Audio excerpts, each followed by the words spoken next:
In the world of live streaming, drama spreads fast, but in 2025, one conflict shocked the entire online community when it escalated far beyond Twitter arguments and Twitch clips and into a real lawsuit. I'm ashamed that the situations got so bad, but Emmy was also violent. She would throw clothes or plushies at me, and I punched holes in the walls or slammed doors in aggression. Two of the internet's biggest personalities, Mizkif and Emiru, suddenly found themselves at the center of a legal storm that blurred the lines between friendship, business, and public image. This is the story of how a streamer feud turned into a courtroom battle, and what it revealed about the fragile world of online fame. Before the controversy, Mizkif and Emiru were two of the most recognizable faces on Twitch. Mizkif built his reputation on chaotic humor, reaction content, and his role as a founding member of the gaming organization One True King, better known as OTK. Emiru, meanwhile, became one of Twitch's most beloved creators,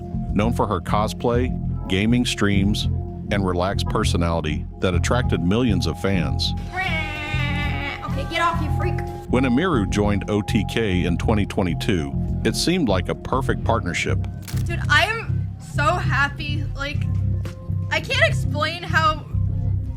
I didn't even think that it would be like this when I first met OTK and started hanging out with them. OTK is like everything I ever wanted, both in like a friend group and like a career thing, I guess. The collaboration boosted both creators' visibility, and their friendship became a fan-favorite dynamic. But behind the scenes, things were reportedly far more complicated.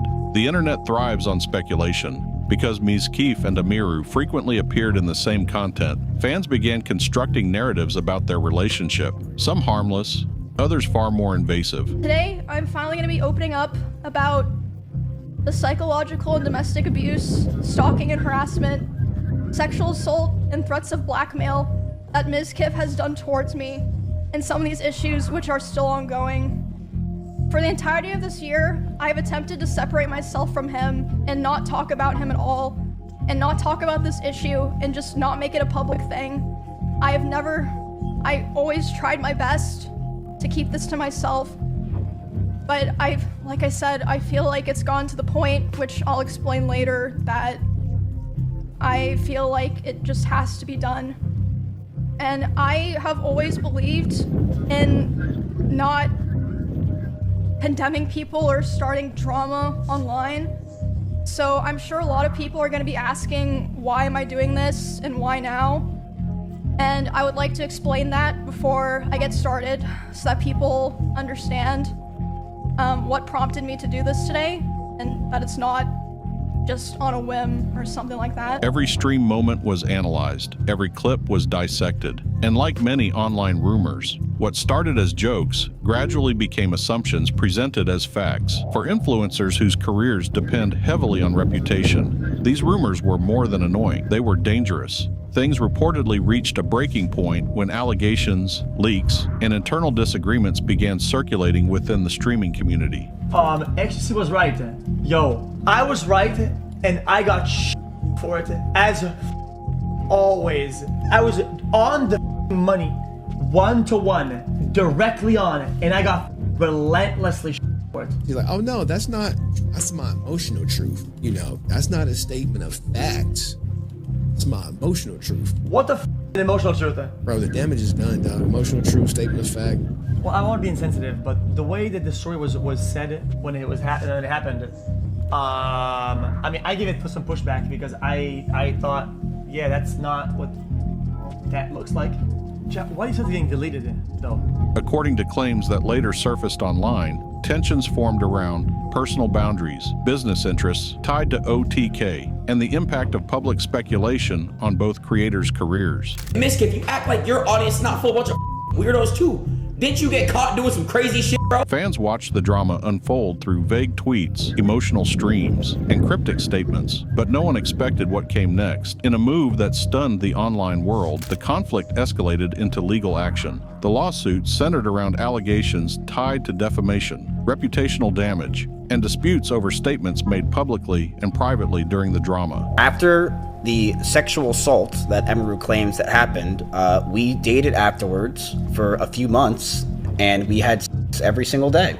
And then I broke up with her. Legal filings reportedly examined what was said on streams, what was posted on social media. I'm ashamed that the situations got so bad, but Emmy was also violent. She would throw clothes or plushies at me, and I punched holes in the walls or slammed doors in aggression.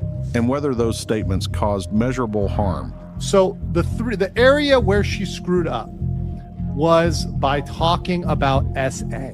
She should have never said the word SA. In Texas, it's defamation per se. That means kind of automatically defamation.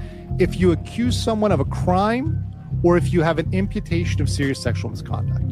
So accusing someone of SA, you see the word right here, and not being an essay, right? There's nothing wrong with essays as an ESSAY, right? I like those are nice, right? Talking about sexual assault, right?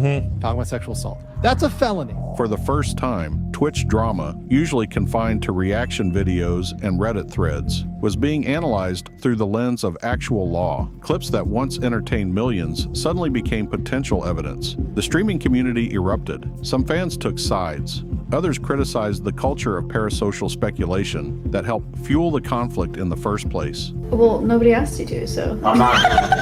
Okay. Look at her face. She's so uninterested. She said no. Maya unimpressed. That's what that was. 2 Starbucks bags of Starbucks I got you over the past 2 days. Oh my god. If that was Throw it back. Throw it yeah, back. there better be. Oh my god, I would beat the shit out of him. We're live. What? We're live. Creators across Twitch and YouTube weighed in, debating a bigger question. Should online drama ever reach the courtroom? The situation forced many influencers to reconsider how they handle public conflicts, leaks, and accusations, because the stakes had clearly changed. Regardless of the final outcome, the Mizkif versus Emiru lawsuit highlighted something bigger than 2 creators. It exposed the hidden pressures of internet fame. When millions of viewers are watching, every joke, rumor, and disagreement can spiral out of control. And when reputations become careers, the consequences can become very real. Expose everything, bro. It's time to go full demon time. It's clearly obvious at this point. It's full demon time. Why not? It is time to go full demon time. Just letting you know, there is no holding back. Who cares anymore? I will expose everything about every person that you've ever known. And it is time to go full demon time. The story of Mizkif and Emiru isn't just about a feud, it's about how the internet turns private lives into public entertainment, and what happens when the people at the center decide to push back. In the age of live streaming, drama spreads faster than ever, but the Mizkif versus Emiru case showed that sometimes the story doesn't end on Twitch. Sometimes it ends in court. If you enjoyed this documentary, subscribe for more deep dives into the biggest stories shaping internet culture.